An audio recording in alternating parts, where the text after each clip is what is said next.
Hi, welcome back to the farm.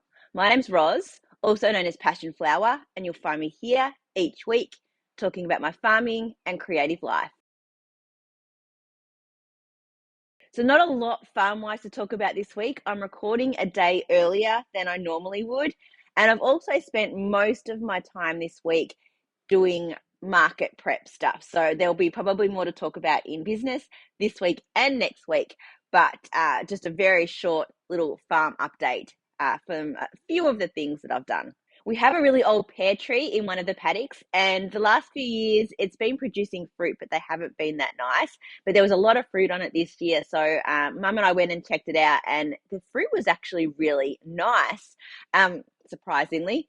So we picked a few pears and stewed some up, and I've been having that on my cereal with some passion fruit from a passion fruit vine. So it's nice to be producing fruit here on the farm and being able to enjoy it. The big thing that I did this week was to get the tree enclosure made. So one afternoon, Adam and I made the frame, and then a couple of days after that, I spent time putting the mesh around the four sides. I didn't think I was going to have enough wire, and I didn't in the end, but I did go to the local rural supply store and picked up another roll and also some small like U nails, staples kind of things to be able to. We have like big ones that we use for fencing that go into permapine posts, but I got some much thinner ones that can be used into the thin wood that we were using for the frame. So I use those to attach really tightly the wire top and bottom, pull it really tight all the way around until I had three sides done. And then Mum helped by planting the trees. So we ended up putting 5 trees in there. She dug the holes and we filled them with water first because it was still really quite dry. Luckily, we chose a day that was cooler and overcast, which was a good day for doing all of that outside work, but also for planting trees as well. So yeah, we filled the holes with water and let that soak down through first. Then we planted the trees and we watered them again and mulched them and then watered them again and then closed up that fourth side of the frame. So far, so good. It doesn't appear that the sheep are able to get into where the trees are. We put them a fair distance in either way around.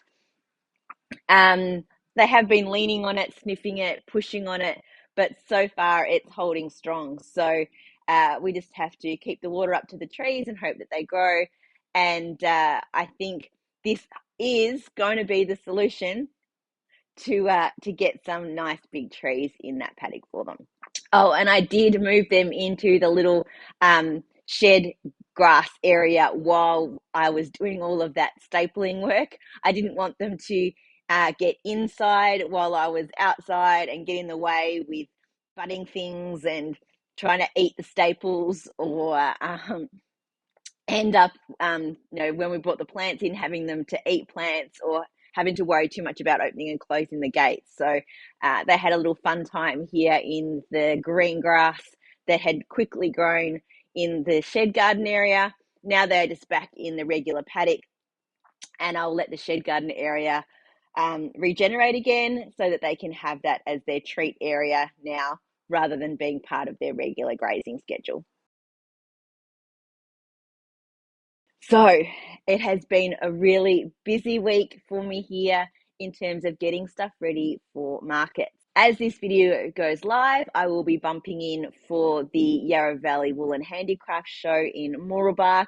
So if you're watching this on the morning that it airs, Sunday the 19th of March, and you're in the Melbourne area, you should definitely pop down to the Mooroolbark Festival and check out all of the wool and handicrafts that will be on display. I'd love to see you there. So I've been getting ready for that. I've done a few more table layout trials, which has been a lot of fun, but also a lot of hard work. And what I wanted to do was to figure out the things that I needed to have for the Yarra Valley Wool Festival and the things I needed to have for the Tea Time Yarn Retreat Market, which is the day before, where I'm also teaching some sock classes as well. So I've got 2 lots of sock classes up there in Daylesford, as well as a small market, and then coming back down for Sunday for the Yarra Valley Wool and Handicraft show. So I didn't want to take all of my stock with me to Daylesford, and I wanted to have as much set up as possible in display so that it would be easy to bump in and to pack and unpack the car.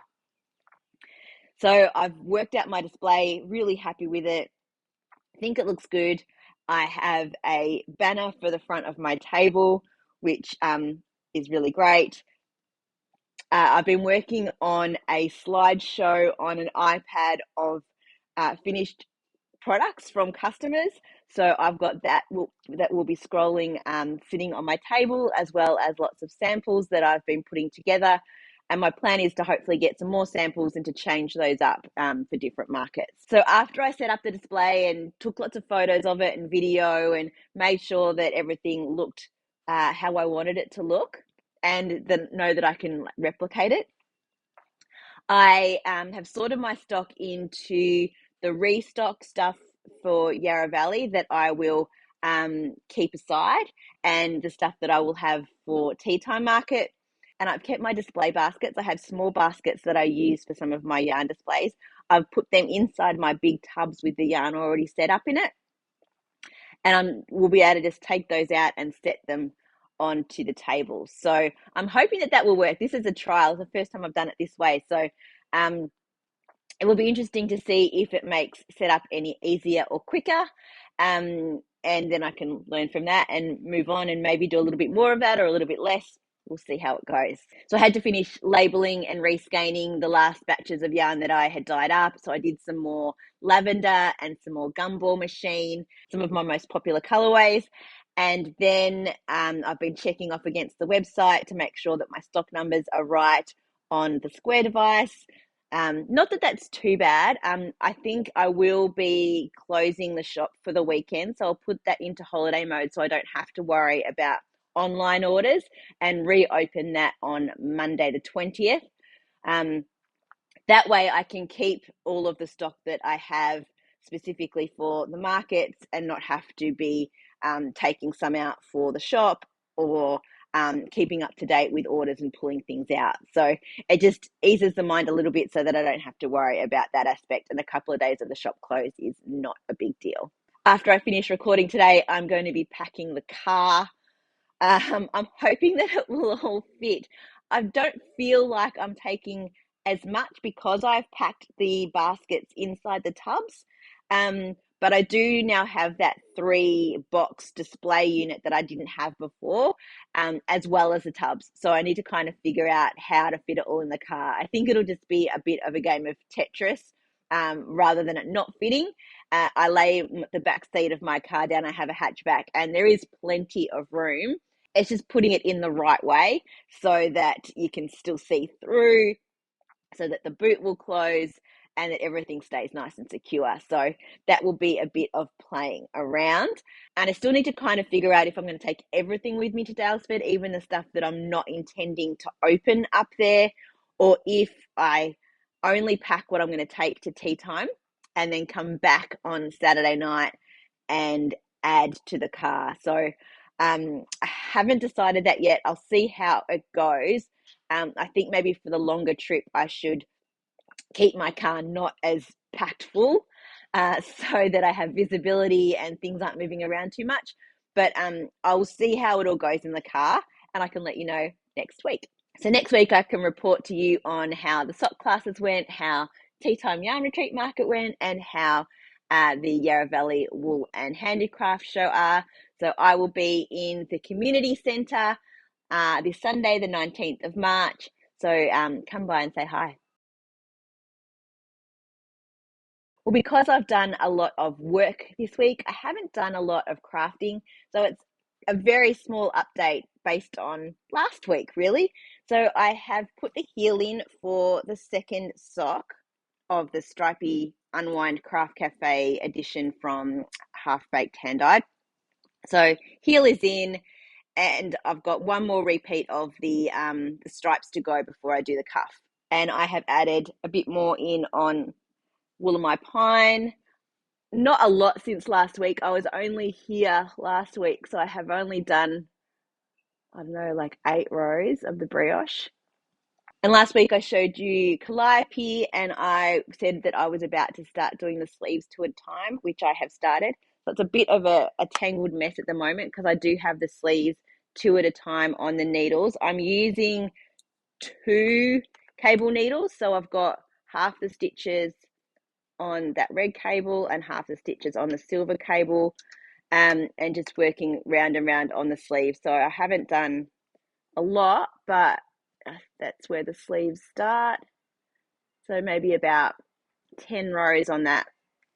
I'm up to the first decrease round. So everything has had a little bit of progress, but not a lot of anything. Well, that's it for another week.